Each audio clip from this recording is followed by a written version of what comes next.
contenders. Colin right, Colin wrong on a Monday. And with that, Matt Hasselbeck, 18 years, 3 Pro Bowls, stopping by our show. All right. I said earlier, whenever your issues in college, I can see them in the pros, I'm a little concerned. So I thought the questions about Caleb Williams were little hero ball, accuracy could be a little dicey, and moody. So when I see a video of him freaking out, I see temper, I see accuracy issues, I know I'm supposed to say it's just camp. It's just thrown into a net. But those are some of the things GMs told me they were concerned about. So it's like, I'm seeing that now in the pros. Should I be a little concerned about that net video, Matt Hasselbeck? Well, it's year 2, Colin. Listen, year 1, rookie year, you chalk some of those things up to a rookie situation. Year 2, training camp, I think we make a little bit of like a huge deal out of certain things. Sometimes things are fun. Sometimes things are pouty. You don't know the whole story. But in general, last year to this year, you've even heard Ben Johnson talk about it. Body language at the quarterback position matters. It matters to your opponent, and it matters maybe just as much to your teammates. And so the camera's always going to be on him. Like the microscope's always going to be on him. A lot of people made a lot of excuses for him last year. I think the excuses are out the window. The focus is going to be on him.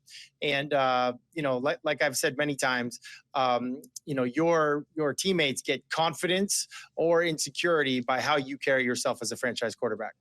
Yeah, no, you've been on that from day one. So I said this, there are coaches in the league, and you've probably had these. Maybe Mike Holmgren was one of these, where you get a great scheme coach that he's a head coach, but if you put him on the headset, he'd call a great game. And then there are coaches that Mike Tomlin's a culture builder.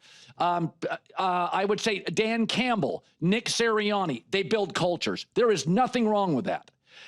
But they are more dependent on coordinators than, say, a Sean McVay or a Sean Payton.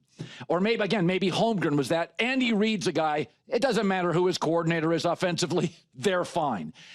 Detroit loses 2 coordinators, including Ben Johnson, who was kind of regarded as the hot coordinator in the market.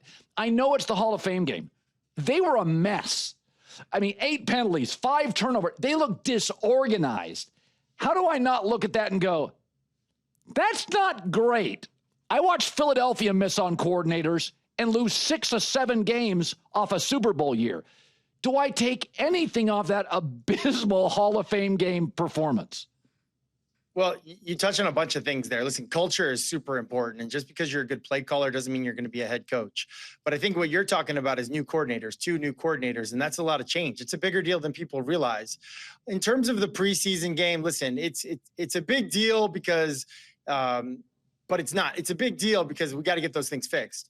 But it's not a big deal because it just comes as a wake-up call right away. National TV, everyone knows about it, and then you come together as a staff. Last year I think there were 8 new head coaches. 2 of them made the playoffs. Some of those guys got the stuff figured out.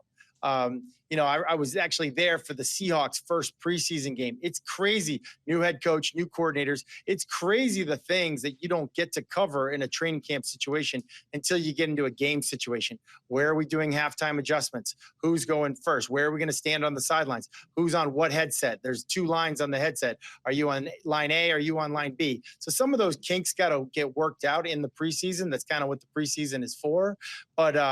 But yeah, I would say they got a little bit exposed right there. It doesn't mean they can't figure it out, though. Okay, I said not all holdouts are the same. Terry McLaurin is a 3rd-round pick, has wildly outperformed his contract. He's been a great guy. He's been crazy productive until last year with bad quarterback play. I would pay him tomorrow, especially when you brought Debo in. I'd pay him tomorrow. Micah, 1st-round pick, been a Pro Bowler, been excellent, but that's why you picked him 12th.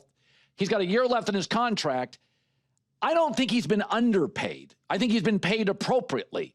On these 2 holdouts, do you see him as a former player as just the same thing, or are there different? And I also think it's an offensive league. I'd be more prone to pay the offensive guy. How do you view McLaurin and Micah's holdouts?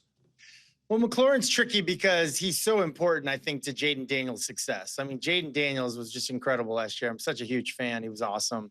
And Terry McLaurin is like everything that you're looking for in, with a veteran guy to put with a young guy. And I think they could have a lot of success in the near future, like years 1, 2, 3, like we could be a contender every year. They are a contender. They can compete with Philly. What's unique about Dallas, again, another great player, teammates love him. He's exactly what you're looking for. Dallas, like they're not going to win their division.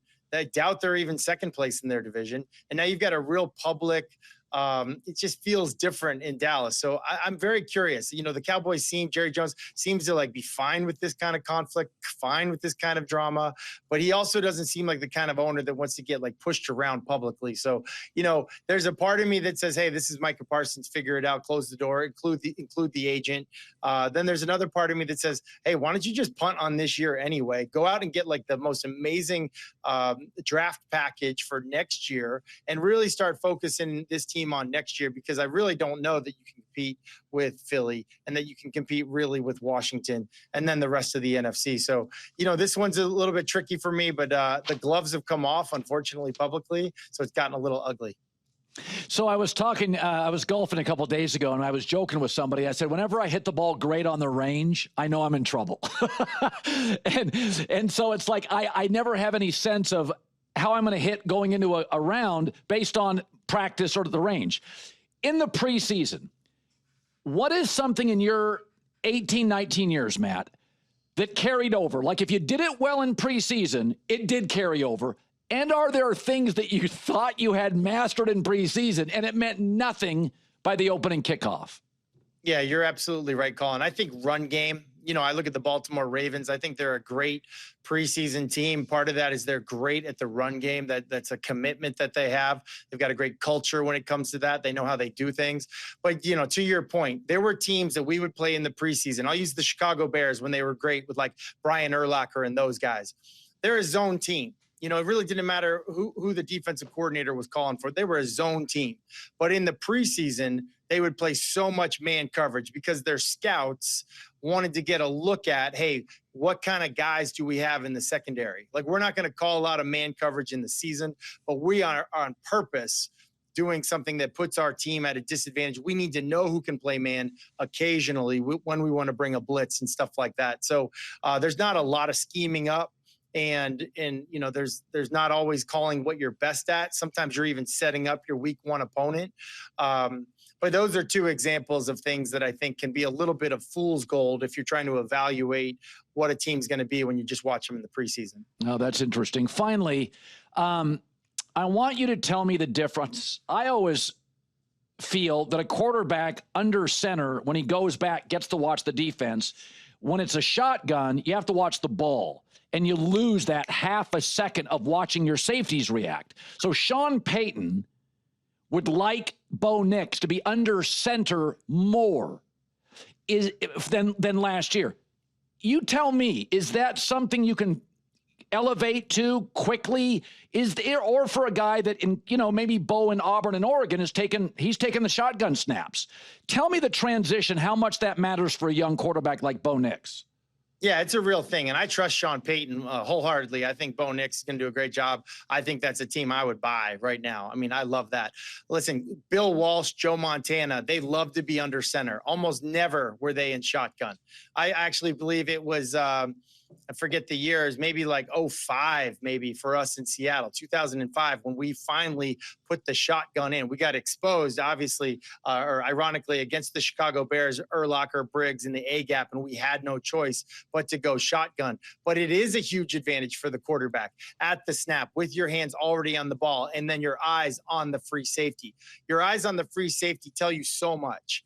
But just like you said, if you're in shotgun and your eyes have to go down to catch the ball first, you don't get that split second advantage of having your eyes on the secondary.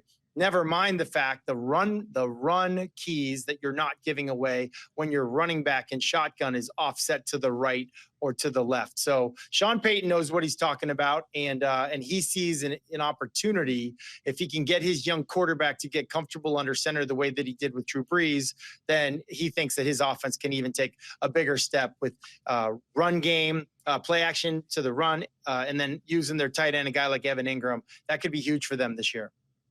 By the way, it does appear that you're on a coaching staff. The shirt looks very official. Are you the head coach or the offensive coordinator? Now, my younger brother's the head coach, which is an interesting dynamic. I'm just the offensive coordinator. Today is picture day. They said they might wait for me for the team photo, depending on when this hit with you is over. If not, they said it's 2025. They can just kind of like superimpose me in a picture. We used to do that when Paul Allen was the owner of the Seahawks. He would never come back from, vacation or whatever. We just would like superimpose him into the team photo. So I know it can be done. Well, there's only one Matt Hasselbeck. Wait for the photo, guys. Great seeing you. See you, Colin. All right.